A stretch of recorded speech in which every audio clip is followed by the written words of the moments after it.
Soy el doctor Carlos Enrique Mendoza, soy médico, cirujano, epidemiólogo, investigador asociado. COVID en niños y adolescentes y cómo podríamos inmunizarlos a todos ellos. Hoy vamos a tratar de resolver algunas dudas en relación a qué es lo que está pasando, cómo es que está cambiando la pandemia. Anteriormente la mirábamos en algunos grupos más vulnerables, mayores de edad, con enfermedades preexistentes, y las cosas van cambiando. COVID definitivamente es una enfermedad que nos va enseñando cada día. Definamos para empezar qué son niños y qué son adolescentes. Vamos a definir niños a todos los menores o iguales de 12 años de edad y a todos los mayores o iguales de 13 años de edad hasta 18 años los definiremos como adolescentes. ¿Qué está pasando? Con las nuevas variantes y la variante COVID-19 hemos visto un repunte de casos. Hemos visto casos como anteriormente no los mirábamos. Hemos visto casos familiares en los que el papá, la mamá, los abuelos y los hijos están infectados, sin respetar qué grupo de edad sea. Esto es impresionante. Esto es realmente un cambio total de la enfermedad. Al principio de la pandemia nosotros nos asustábamos porque no tenemos las mismas condiciones de la población infantil de Estados Unidos o de Europa. Recordemos que nosotros tenemos un porcentaje muy alto de población en desventaja. ¿Qué está pasando con todos estos niños? Estos niños tienen afecciones como dolor de cabeza, cansancio, dificultad respiratoria, fiebre, algunos con mucho dolor de garganta, tos seca, trastornos gastrointestinales como náuseas o diarrea, y están mostrando en un periodo muy corto todos estos síntomas. El cansancio y la dificultad respiratoria preocupa. En Estados Unidos y en Europa estábamos viendo que la mayoría de los casos que se agravaban en niños o en menores eran por obesidad, eran con pacientes con diabetes infantil, insulino dependiente o con pacientes inmunosuprimidos, hijos de padres con VIH y que también ellos productos de VIH positivo. Hemos visto que en países europeos, por ejemplo, están priorizando a niños con discapacidades para poder ser inmunizados. Evidentemente, si nosotros tenemos casos de niños con cualquier sintomatología de COVID, debe de consultarse con un proveedor de salud y lo mejor es hacer una prueba diagnóstica para poder confirmar o descartar el diagnóstico.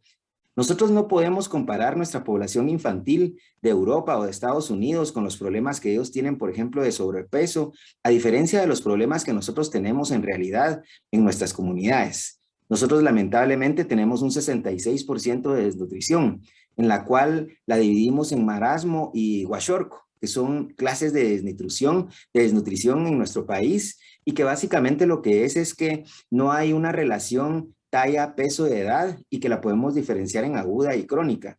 Pero esto nos pone en desventaja porque el sistema inmunológico de estos niños es totalmente diferente. Esta es la situación que preocupa. Esta es nuestra realidad. Nosotros definitivamente en cualquier caso de COVID debemos de consultar con un proveedor de salud. Debe de aislarse al paciente y debe de monitorearse. Cualquier caso de COVID debe de monitorear su oxígeno, que es lo más importante de esta enfermedad. Recordemos que es una enfermedad inflamatoria, que inflama órganos vitales y que es por eso que se produce una dificultad franca respiratoria. Nosotros debemos de monitorear la temperatura y tenemos que ver que este COVID muchas veces es un COVID prolongado. Tenemos casos de pacientes menores con fatiga, con tos seca, con dificultad para concentrarse a los meses. Y esto es importante entonces identificarlo y evaluarlo. Afortunadamente sabemos que las madres que se inmunizan pueden transmitir estos anticuerpos al niño. Y también es muy importante saber que si está enferma, es muy poco probable que se transmita por la lactancia materna el virus. Por lo tanto, es importante que pueda seguir dando de mamar o bien extrayéndose la leche para poder amamantar al niño y estar un poco aislada de ella. La forma en la que nosotros vamos a detener la pandemia, hay varias estrategias, pero hablando de los niños, es que definitivamente vamos a tener que inmunizarlos. Anteriormente no preocupaba mucho porque era un porcentaje de niños muy bajo.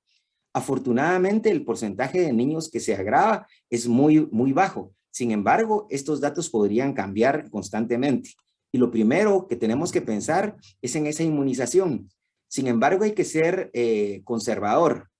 Pfizer-BioNTech, por ejemplo, ha aprobado y está colocando sus vacunas de 12 años para arriba. Sin embargo, de los de 12 años a 18 años se ha visto algunos problemas de miocarditis y supericarditis. Lo que significa es que probablemente hay que graduar la dosis. No es la dosis igual, por ejemplo, de un adulto que para un niño. En este momento se están realizando todo este tipo de estudios. Por el momento, la FDA ha aprobado las vacunas de Pfizer-BioNTech para mayores de 16 años. Yo les diría, y mi consejo es ser un poquito conservador y esperar todos estos estudios para en realidad regular la dosis y de esta manera poder empezar a inmunizar a todos los niños que mucha falta hace y que en realidad ya empezamos a ver que se están enfermando. Aparte, es un grupo que tenemos que inmunizar porque de lo contrario no llegaremos a esa inmunidad colectiva para que el virus no encuentre susceptibles.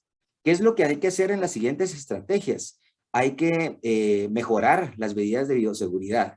Hay que continuar utilizando la gel para estos niños que de cualquier manera ha tenido un impacto en enfermedades gastrointestinales, por ejemplo, y ha habido una disminución importante. Debemos de enseñarles a utilizar la mascarilla. El grupo de CDC informa de que es necesario que los niños, o ellos sugieren que los niños mayores de 2 años utilicen la mascarilla. Todos sabemos que es difícil que un niño pequeño utilice la mascarilla y podría ser inclusive hasta peligroso si no tiene una supervisión. Y la Sociedad Pediátrica sugiere que se haga de 5 años en adelante. Sin embargo, en este aspecto no lo podemos forzar. Es una cuestión que nosotros tenemos que evaluar en cada uno de los casos. Lo que sí es importante es tener una educación al estornudar, por ejemplo, una educación respiratoria durante todo el núcleo de la familia. Pero más importante también es empezarles a enseñar cómo saludarse, que solo sea de codo. Y lo que yo diría que es el factor importante es la responsabilidad de los adultos. No llevemos el virus a casa. Tratemos, si no tenemos que salir, no salgamos. Tratemos de guardar ese distanciamiento físico y social para no involucrar. Anteriormente hablábamos de los mayores de edad y ahora estamos hablando de un grupo muy susceptible que son los menores. Este tema en realidad es un tema muy importante y usted tiene que tener conciencia para no enfermar a estos menores. Otra de las estrategias que se ha hecho es tratar de inmunizar a todos los maestros. Se pensaba que iba a ser pronto regreso a las escuelas. Sin embargo, esto se ha prolongado debido a que la enfermedad ha cambiado. Bueno, definitivamente tenemos que cuidarnos. Yo me cuido y cuido a los demás. Lo invito a compartir este video con sus seres queridos y sus amigos para que más gente estemos informados. Muchas gracias.